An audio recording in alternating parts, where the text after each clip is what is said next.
ಉತ್ತರ ಕರ್ನಾಟಕ ರೆಸಿಪಿ ನೋಡಾಕತ್ತಿರವೆಲ್ಲ ವೀಕ್ಷಕರಿಗೂ ನಿಮ್ಮ ಮನೆ ಮಗಳು ತ್ರಿವೇಣಿ ಪಾಟೀಲ್ ಮಾಡುವ ನಮಸ್ಕಾರಗಳು. ನಾನಿವತ್ತು ಸಾಯಂಕಾಲ ಟೀ ಟೈಮಿಗೆ ಒಂದು ಸ್ನ್ಯಾಕ್ಸ್ ರೆಸಿಪಿ ಮಾಡಿ ತೋರಿಸ್ತೀನಿ ರೀ. ಆ ರೆಸಿಪಿ ಹೆಂಗೆ ಮಾಡೋದಂತೆ ನೋಡ್ಕೊಂಬರೋಣ ಬರ್ರಿ. ಮೊದಲೇದಾಗಿ ಒಂದು 5-6 ಸ್ಲೈಸು ಬ್ರೆಡ್ ತೊಗೊಂಡಿನಿ. ನೀವು ಎಷ್ಟು ಹೆಚ್ಚು ಕಮ್ಮಿ ಮಾಡ್ಕೊಬೋದು, ಅಷ್ಟೇ ಇಷ್ಟೇ ಅಂತೇನಿಲ್ಲ. ನಿಮ್ಮ ಮನೆಗೆ ಎಷ್ಟು ಜನ ಇರ್ತಾರೆ ನೋಡಿಕೊಂಡು ನೀವು ತೊಗೋಬೋದು ರೀ. ಈಗ ಇದು ಕಟ್ ಮಾಡಿ ಹಾಕ್ಕೋತೀನಿ ನೋಡಿರಿ. ಇದೇನು ಸೇಪ್ ಮುಖ್ಯ ಅಲ್ಲ, ಇದು ಸಣ್ಣಗೆ ಕಟ್ ಮಾಡಿ ಹಾಕ್ಕೊಂಡ್ರೆ ಸಾಕ್ರಿ. ನಿಮ್ಮ ಮನ್ಯಾಗ ಏನಾರು ಬ್ರೆಡ್ ತಂದಿರ್ತೀರಿ, ಬ್ರೆಡ್ ತಿನ್ನೋಕೆ ಇಷ್ಟಪಟ್ಟಿಲ್ಲ ಅಂದ್ರೆ ಈ ರೀತಿ ಮಾಡಿಕೊಟ್ರೆ ಇಷ್ಟಪಟ್ಟು ತಿಂತಾರೆ. ನಾನೆಲ್ಲ ಬ್ರೆಡ್ಡು ಈ ರೀತಿ ಕಟ್ ಮಾಡ್ಕೊತೀನಿ ನೋಡಿರಿ. ನಾನು ಕೈಲೇನೆ ಕಟ್ ಮಾಡ್ಕೊಳಕತ್ತೀನಿ, ನೀವು ಬೇಕಾದ್ರೆ ಚಾಕುಲೇನೂ ಕಟ್ ಮಾಡ್ಕೊಬೋದು ರೀ.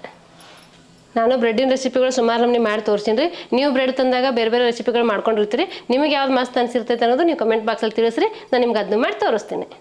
ಇವತ್ತು ಬ್ರೆಡ್ ಉಳಿದಿದ್ದು ನಮ್ಮ ಮನ್ಯಾಗ, ಹಾಗಾಗಿ ನಾನು ಬ್ರೆಡ್ಡಿಂದ ಒಂದು ಸಾಯಂಕಾಲ ಟೀ ಟೈಮ್ ಸ್ನ್ಯಾಕ್ಸ್ ರೆಸಿಪಿ ಮಾಡಕತ್ತೀನಿ. ನಿಮ್ಗೆ ಯಾವ್ದು ಬೇಕು ನೋಡಿಕೊಂಡು ನೀವು ಮಾಡ್ಕೋಬೋದು ರೀ.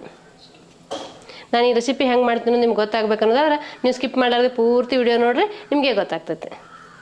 ಈಗ ನೋಡಿರಿ, ನಾನು ಒಂದು ಪಾತ್ರೆಯಲ್ಲೆಲ್ಲ ಬ್ರೆಡ್ಡು ಕಟ್ ಮಾಡಿ ಹಾಕ್ಕೊಂಡೇನಿ. ಈಗ ಇದಕ್ಕೆ ಒಂದು 3 ಉಳ್ಳಾಗಡ್ಡಿ ಸಣ್ಣ ಕಟ್ ಮಾಡ್ಕೊಂಡೇನಿ, ಅವು ಹಾಕ್ಕೋತೀನಿ ನೋಡಿರಿ. ಒಂದು 3 ಹಸಿಮೆಣ್ಸಿಕಾಯಿ ಸಣ್ಣ ಕಟ್ ಮಾಡ್ಕೊಂಡು ಅವು ಹಾಕ್ಕೋತೀನಿ ನೋಡಿರಿ. ನಿಮ್ಮ ಮಕ್ಳಿಗೆ ಬಾಯಿ ಸಿಗ್ತಾವೆ, ಹಸಿಮೆಣ್ಸಿಕಾಯಿ ಬೇಡಪ್ಪ ಅನ್ನೋದಾದ್ರೆ ಸ್ಕಿಪ್ ಮಾಡ್ಬೋದು ರೀ. ನಾನೊಂದು ಸ್ವಲ್ಪ ಅಚ್ಚ ಖಾರದ ಪುಡಿ ಹಾಕ್ಕೋತೀನಿ ರೀ. ಒಂದೇ 1 ಸ್ಪೂನಷ್ಟು ಅಚ್ಚ ಖಾರದ ಪುಡಿ ತೊಗೊಂಡಿನಿ, ಅದನ್ನ ಹಾಕ್ಕೋತೀನಿ ನೋಡಿರಿ. ಸ್ವಲ್ಪ ಕರಿಬೇವು ತೊಗೊಂಡು ಕರಿಬೇವು ಹಾಕ್ಕೋತೀನಿ ನೋಡಿರಿ.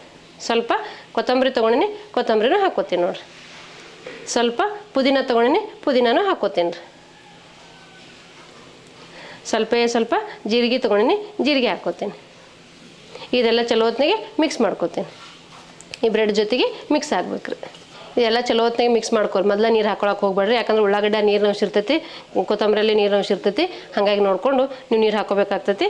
ಮೊದಲೆಲ್ಲ ಚಲೋ ಹೊತ್ತಿನಾಗೆ ಮಿಕ್ಸ್ ಮಾಡ್ಕೊರಿ. ನೋಡಿರಿ, ಈ ರೀತಿ ಆಗೈತೆ ನೋಡಿರಿ. ಈಗ ಹೆಂಗಿದ್ರು ಸ್ಕೂಲ್ಗಳು ರಜೆ ಬಿಟ್ಟಾವು, ಮಕ್ಕಳೆಲ್ಲ ಮನೇಲಿ ಇರ್ತಾವೆ. ಏನಾರು ತಿನ್ನಕ್ಕೆ ಬೇಕಪ್ಪ ಅದು ಸಾಯಂಕಾಲ ಕೇಳಿದಾಗ ಒಂದು 4 ಪೀಸ್ ಬ್ರೆಡ್ ಇದ್ದು ಅಂದ್ರೆ ಪಟ್ಟನೆ ಮಾಡಿಕೊಟ್ಬಿಡ್ಬೋದು ರೀ.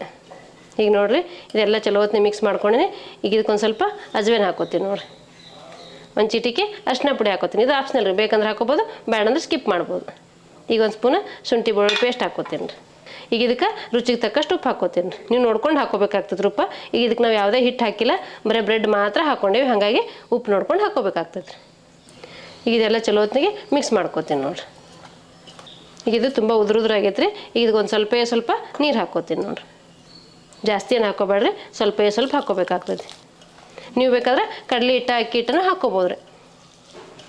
ಇದು ಕಡಲೆ ಹಿಟ್ಟು ಅಕ್ಕಿ ಹಿಟ್ಟು ಯಾವುದೂ ಬೇಡಪ್ಪ ಅಂತೇಳಿ ಬೇಗ ಮತ್ತು ಸುಲಭವಾಗಿ ಸಿಂಪಲ್ಲಾಗಿ ಮಾಡುವಂಥ ರೆಸಿಪಿ ರೀ ಇದು. ಈಗ ನೋಡ್ರಿ, ಎಲ್ಲ ಚಲೋ ಹೊತ್ತಿನ ಮಿಕ್ಸ್ ಮಾಡ್ಕೊಂಡಿನಿ. ಈ ಹದ ಬಂದೈತೆ ನೋಡಿ. ತೀರಾ ಅಷ್ಟು ಗಟ್ಟಿನೂ ಇಲ್ಲ, ತೀರಾ ಅಷ್ಟು ಮೆತ್ತಗೂ ಇಲ್ಲ. ಪಕೋಡ ಹದ ಬಂದ್ರೆ ಸಾಕ್ರಿ. ಈಗ ನೀವು ಪಕೋಡ ಥರ ಆದರೂ ಬಿಟ್ಕೋಬೋದು, ಇಲ್ಲ ಕಟ್ಲೆಟ್ ಥರ ಆದರೂ ಮಾಡ್ಕೋಬೋದು ರೀ. ಇದ್ರಾಗೇನು ಬರೀ ಬ್ರೆಡ್ ಉಳ್ಳಾಗಡ್ಡಿ ಇರ್ತಾವೆ, ಯಾವುದೂ ಹಿಟ್ಟು ಹಾಕಿಲ್ಲ. ನೀವು ಶಾಲೋ ಫ್ರೈ ಮಾಡ್ಕೊಂಡಾದರೂ ತಿನ್ಬೋದು, ಇಲ್ಲ ಡೀಪ್ ಫ್ರೈ ಆದರೂ ಮಾಡ್ಕೊಂಡು ತಿನ್ಬೋದು ರೀ. ಈ ರೀತಿ ಮಾಡಿ ಕಟ್ಲೆಟ್ ಥರ ಶಾಲೋ ಫ್ರೈ ಮಾಡ್ಬೋದು ರೀ. ಇಲ್ಲಪ್ಪ ಶಾಲೋ ಫ್ರೈ ಬೇಡ, ನಮ್ಗೆ ಡೀಪ್ ಫ್ರೈ ನಡೀತೈತೆ ಅಂದ್ರೆ ಡೀಪ್ ಫ್ರೈನೇ ಮಾಡ್ಕೋಬೋದು ನೀವು. ನಿಮ್ಗೆ ಶಾಲೋ ಫ್ರೈ ಬೇಕಂದ್ರೆ ಈ ರೀತಿ ಮಾಡ್ಕೊರಿ, ಕಟ್ಲೆಟ್ ಥರ ವಡೆ ಥರ. ಇಲ್ಲ ಡೀಪ್ ಫ್ರೈ ಮಾಡ್ಕೋತೀನಿ ಅಂದ್ರೆ ಈ ಥರ ಬಾಲ್ ಥರ ಮಾಡ್ಕೊರಿ, ಉಂಡೆ ಥರ ಮಾಡ್ಕೊಡ್ರಿ. ಈಗ ನಾನು ಪಕೋಡ ಥರ ಮಾಡ್ತೀನಿ ರೀ, ಹಾಗಾಗಿ ಉಂಡೆ ಥರ ಮಾಡ್ಕೊಂಡೆ ನೋಡಿರಿ. ಇದೇ ರೀತಿ ಮಿಕ್ಕಿದ್ದೆಲ್ಲ ಮಾಡ್ಕೋತೀನಿ ರೀ. ಈಗ ನಾ ಮಾಡ್ಕೊಂಡಿರೋಂಥ ಕಟ್ಲೆಟು ಮತ್ತು ಪಕೋಡಗಳು ಇಷ್ಟ ಆಗ್ಯಾವ ನೋಡಿರಿ. ನಾನು ಒಂದೇ ಒಂದು ಕಟ್ಲೆಟ್ ಮಾಡಿ ತೋರಿಸ್ತೀನಿ ನಿಮ್ಗೆ, ಅಂದರೆ ಯಾವ ರೀತಿ ಮಾಡ್ಕೋಬೋದತ್ತೆ ತೋರಿಸ್ತೀನಿ. ನಿಮ್ಗೆ ಹೆಂಗೆ ಅನುಕೂಲ ಆಗುತ್ತೆ ನೋಡ್ಕೊಂಡು ಹಂಗೆ ಮಾಡ್ಕೊಂಡು. ನಾನು ಎಲ್ಲ ಪಕೋಡನೇ ಮಾಡ್ಕೊಂಡೇನಿ, ಕಟ್ಲೆಟ್ ಏನು ಮಾಡ್ಕೊಂಡಿಲ್ಲ, ಎಲ್ಲ ಡೀಪ್ ಫ್ರೈನೇ ಮಾಡ್ತೀನಿ ರೀ. ನಾ ಏನು 6 ಸ್ಲೈಸ್ ಬ್ರೆಡ್ ತೊಗೊಂಡಿದ್ದಲ್ಲ ರೀ, ಅದ್ರಾಗ ಇಷ್ಟ ಆಗ್ಯಾವ ನೋಡಿರಿ. ನೀವು ನಿಮ್ಮ ಮನ್ಯಾಗ ಮಾಡ್ಕೊಂಡ್ರೆ ನಿಮಗೂ ಗೊತ್ತಾಗ್ತದೆ ರೀ. ಸಾಯಂಕಾಲ ಟೀ ಟೈಮ್ ಸ್ನ್ಯಾಕ್ಸಿಗಾದರೂ ಮಾಡ್ಕೋಬೋದು, ಬೆಳಗ್ಗೆ ತಿಂಡಿ ಜೊತೆಗೆ ಆದರೂ ಮಾಡ್ಕೋಬೋದು ರೀ. ನಾನು ಬ್ರೆಡ್ಡಿಂದ ಏನು ಮಿಕ್ಸ್ ಮಾಡ್ಕೊಂಡಿದ್ನಲ್ಲ ರೀ, ಆ ಮಿಕ್ಸರಿಂದ ಎಲ್ಲ ಪಕೋಡಗಳು ರೆಡಿ ಮಾಡಿ ಇಟ್ಕೊಂಡಿನಿ. ಈಗ ಇವು ಎಣ್ಣೆಯಾಗ ಕರಿಬೇಕು ರೀ, ಹಾಗಾಗಿ ನಾ ಕರಿಯಾಕೆ ಒಂದು ಪಾತ್ರೆ ಇಟ್ಕೋತೀನಿ ರೀ. ಈಗ ಇದಕ್ಕೆ ಕರಿಯಾಕೆ ಬೇಕಾಗಷ್ಟು ಎಣ್ಣೆ ಹಾಕ್ಕೋತೀನಿ ರೀ. ಇವು ಪಕೋಡಗಳು ಮುಳುಗುವಷ್ಟು ಎಣ್ಣೆ ಹಾಕ್ಕೊಂಡ್ರೆ ಸಾಕ್ರಿ. ಇದು ಎಣ್ಣೆ ಬಿಸಿ ಆಗ್ಬೇಕು ರೀ. ಈಗ ನೋಡಿರಿ, ಎಣ್ಣೆ ಕಾಯ್ದೈತಿ. ನಾ ಮಾಡ್ಕೊಂಡಿರೋ ಪಕೋಡಗಳು ಬಿಡ್ತೀನಿ ನೋಡಿರಿ. ನೀವು ಮುಳುಗುವಷ್ಟು ಎಣ್ಣೆ ಹಾಕಿದ್ರೆ ಸಾಕ್ರಿ.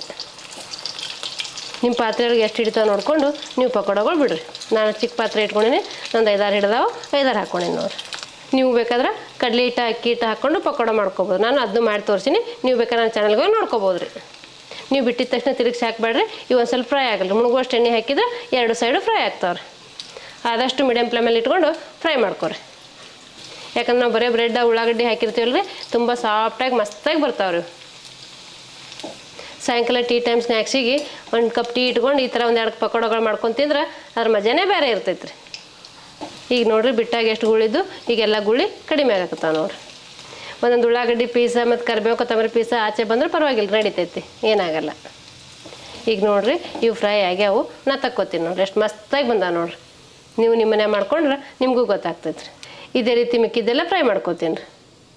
ಇವು ಮೇಲೆ ಕ್ರಿಸ್ಪಿ ಆಗಿರ್ತಾವೆ, ಒಳಗೆ ಸಾಫ್ಟ್ ಆಗಿರ್ತಾವೆ. ಎಷ್ಟು ಕ್ರಿಸ್ಪಿ ಆಗ್ಯಾದವ ಅನ್ನೋದು ಈಗ ನಿಮ್ಗೆ ತೋರಿಸ್ತೀನಿ ನೋಡಿರಿ. ಸೌಂಡ್ ಕೇಳಿದ್ರೆ ಗೊತ್ತಾಗ್ತಿರ್ಬೇಕ್ರಿ. ಈಗ ನೀವು ಸಾಸ್ ಜೊತೆಗೆ ಸರ್ವ್ ಮಾಡಿದ್ರೆ ಮಸ್ತಾಗಿರ್ತೈತೆ ನೋಡಿರಿ. ಒಳಗೆ ಎಷ್ಟು ಸಾಫ್ಟ್ ಆಗ್ಯದಾವೆ, ಮ್ಯಾಗ ಎಷ್ಟು ಕ್ರಿಸ್ಪಿ ಆಗೈತಿ.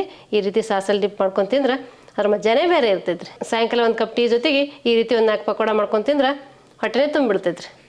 ನೋಡಿದ್ರಲ್ರಿ ವೀಕ್ಷಕರೇ, ಬೇಗ ಮತ್ತು ಸುಲಭವಾಗಿ ಬ್ರೆಡ್ಡಿಂದ ಬ್ರೆಡ್ ಪಕೋಡ ಮಾಡಿದ್ದೀನಿ. ಈ ಬ್ರೆಡ್ ಪಕೋಡ ಮಾಡೋ ಪದ್ಧತಿ ನಿಮ್ಗೆ ಇಷ್ಟ ಆಗಿತ್ತಂದ್ರೆ ಒಂದು ಲೈಕ್ ಮಾಡಿರಿ, ಶೇರ್ ಮಾಡಿರಿ, ಕಮೆಂಟ್ ಮಾಡಿರಿ, ಸಬ್ಸ್ಕ್ರೈಬ್ ಆಗಿರಿ. ಧನ್ಯವಾದಗಳು.